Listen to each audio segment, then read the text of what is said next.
in the home? Like, what's your, like, I guess, cash on cash targets? What the price range target? Like, how much do people need to earn in that area where you want to go? Okay, there's a couple of things that are really important there. First of all, I'm almost always a 3-bedroom, 2-bath. I might be a 4-bedroom, 3-bath, but my average square feet is 1,500, and that's actually really important because if you actually cross-examine all real estate and ask what real estate performs the most, let's say on the high end I have $1 million homes, $500,000 homes, entry-level homes, and then pre-entry level. And then what's smaller than pre-entry level, like a 3-2, then you start getting into really weird 2-bedroom, 1-baths, condos, and townhomes. Your highest cash-on-cash return is always entry-level single family starting at a 3-2. Yeah. If you go to a 5-3, your cash on cash is actually going to go down. You go to a $500,000 house, your cash on cash is going to go way down. You go to $1 million house, you're going to be majorly negative. So there's a zone of genius where you earn the highest cash on cash. So we're always looking for the cheapest, nicest home in the path of progress, starting at a 3-2, and that's where I'm actually going to get my highest overall ROIs. Don't do condos, don't do townhomes. I don't do 2-bedroom, 1-baths. I'm always starting with that 3-2. They have the highest performance, they have the highest growth, and the highest gains. Gotcha. Damn, that's some sauce right there, bro. Yeah, 3-2s are fantastic.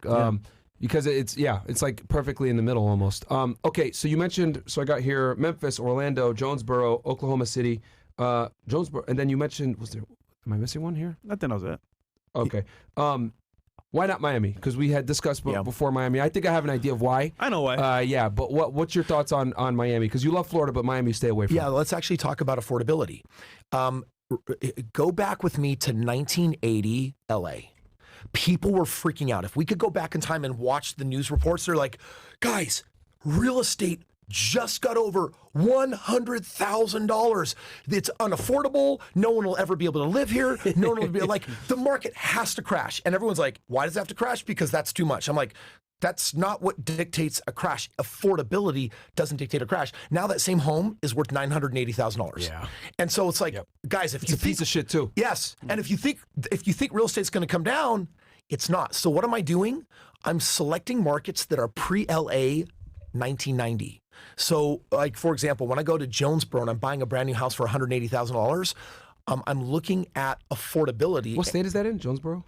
I'm going to let you look that one up. Okay. Yeah. Dude, you want me to release all my secrets? Yeah, okay, that's fine. I'll find it.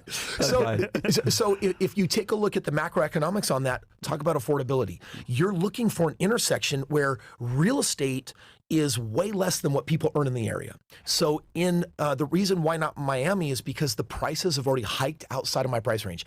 My goal is to always buy, and I'm going to drop a huge nugget here, I always buy 30% below the median for an area.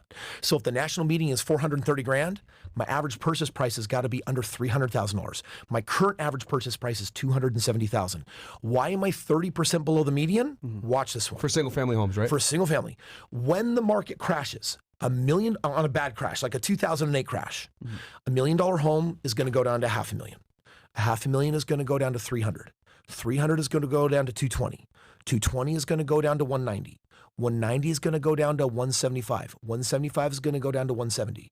In other words, everything above the median takes the largest hit.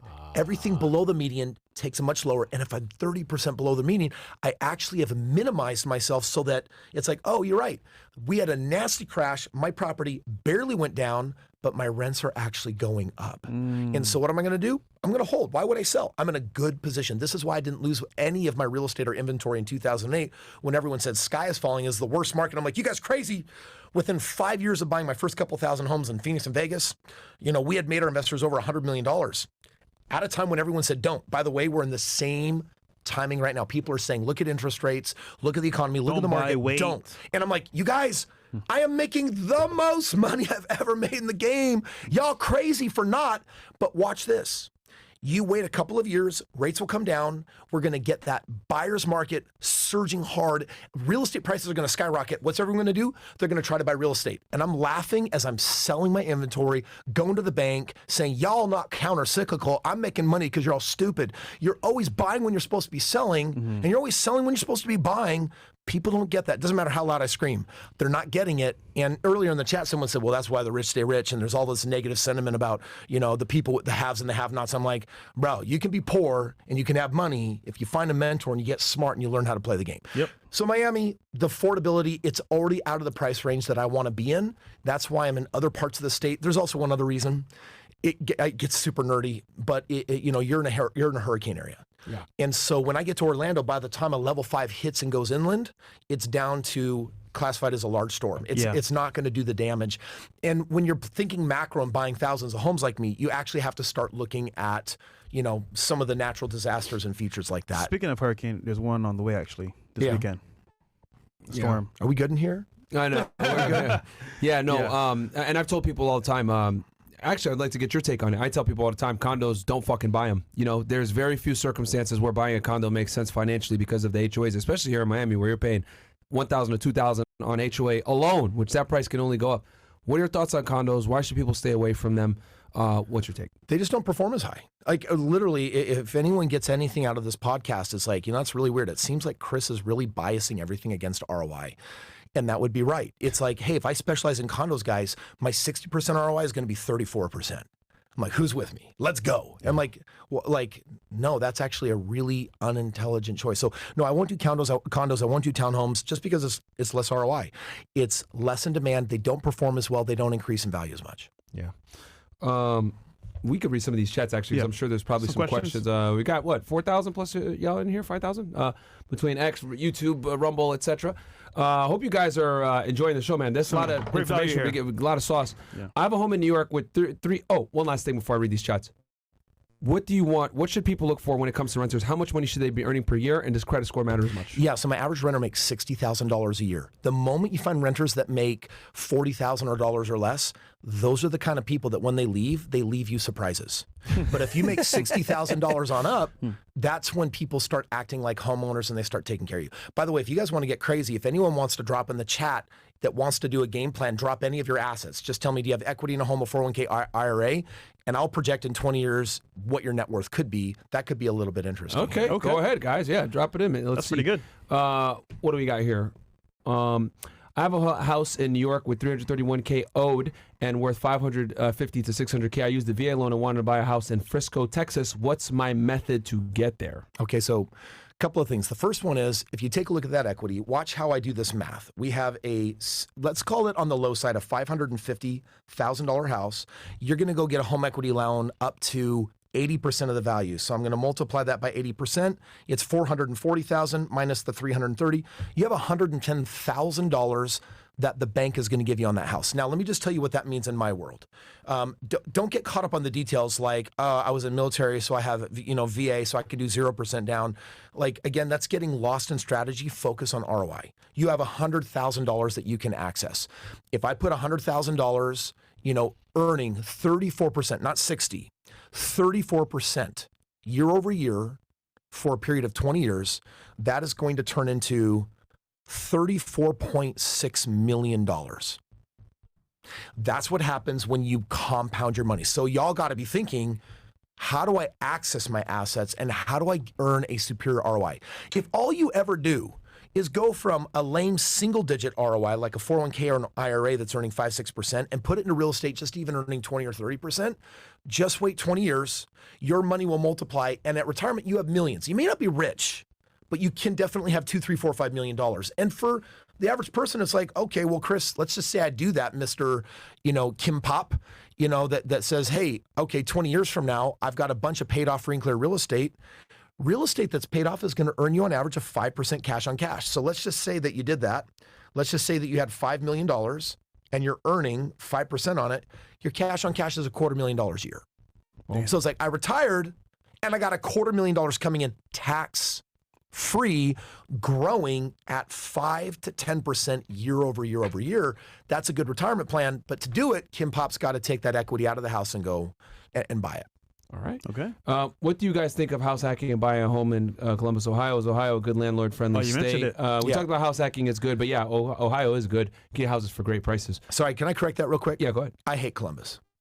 Okay, you don't like Columbus? No, Ohio, the Remember, state of he said Ohio? Ohio. Remember he said it? I don't like anything in Ohio. Oh, you don't like Ohio? I don't like Yeah, Ohio at all. at Now, all. by the way, you're right. You can buy a cheap house for $50,000 or $100,000. Yeah, I was gonna say they're 3% down. You're like, oh, that's great. Like, But tenants. It was $1,800, but tenants. Yeah. So you got to be like insanely picky and choosy. And then please be aware that you're in a state that doesn't favor you as a landlord. They favor the tenant. Yeah. Yeah. Shit. That's a good point. Yeah, because we had investment join here, and he does all this shit in Ohio. But yes, he's getting houses for cheap. But yeah, finding tenants might be tough. If I say 15 or 20K towards a home, average home in New Jersey is about 350K. How would I even get a bank to even approve me for that amount? My sister's husband brought my W-2 to his people and said I only qualify for 65K, which I don't think is right because I can get that easy in a few years. With rent utilities, I paid 30K truck in 2 years easy. How do I even get the loan to begin with then? And if I put 3% down when I pay crap ton in homeowners insurance, do it, bro? What the hell is this question? All right, I think I got it. Okay. Yeah. So let me talk to Valexia. Valexia, first of all, if your husband brought your W-2 to a bank and cut you out, so they're the middle person, you got to pause and get enough financial education to go sit down and talk to the bank yourself. For them to say that you only qualify for $65,000 as a trailer park house, that means that you're not even working part-time and you're earning minimum wage. So there's definitely something wrong. You're saying that you can save $15,000 to $20,000 towards a home. So if you just ask yourself, what is a 3% down payment of $350,000? That's right around that $12,000 mark. So in a year, you can save enough money for that 3% down payment. Now, let's just say that you do have a problem qualifying. What do? You get a cosigner.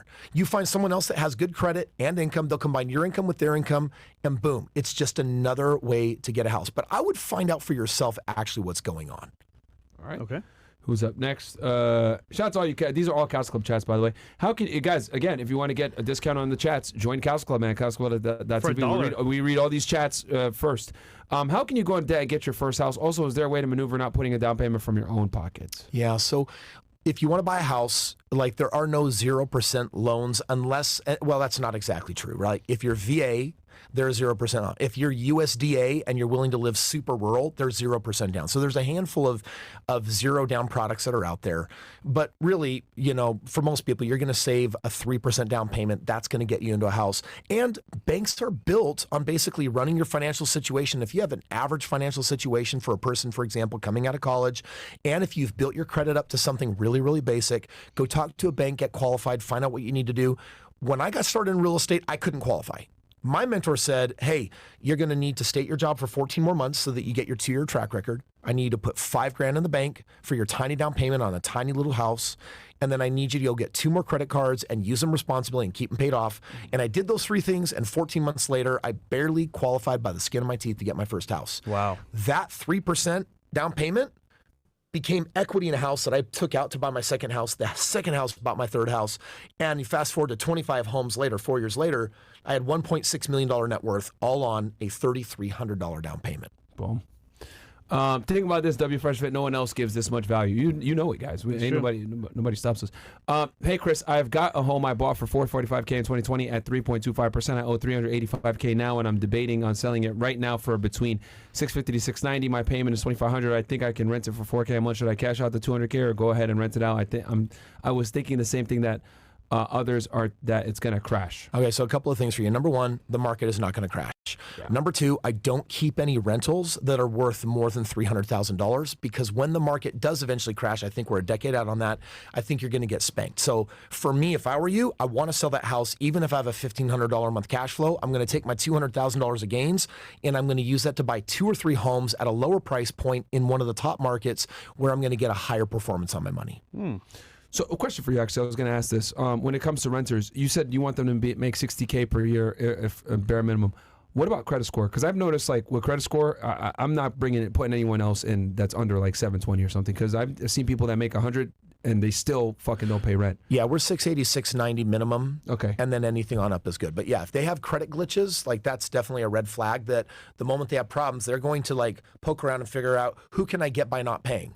Now, I'm also a professional organization, so I also know how to kick people out immediately, and there's no bleeding hearts on our side of the fence because it's a business. Yeah. Oh, wow. How do you go about evictions? Evictions. How do you go about that? So it is a pain in the ass. I've done it a few times. Yeah. So one time I did it. I do not recommend that unless you're going to be that Malcolm Gladwell 10,000 hour expert. you should hire a property manager and take a cut in the cash flow and have a professional manage that for you, because your bleeding heart is going to get you in a lot of problem. Like, running a real estate long-term rental business is actually a very tough business emotionally, unless you're really bred for it. So I would rather take a cut in cash flow, and I'm going to have someone else come in and manage it for me, so I don't have to worry about that.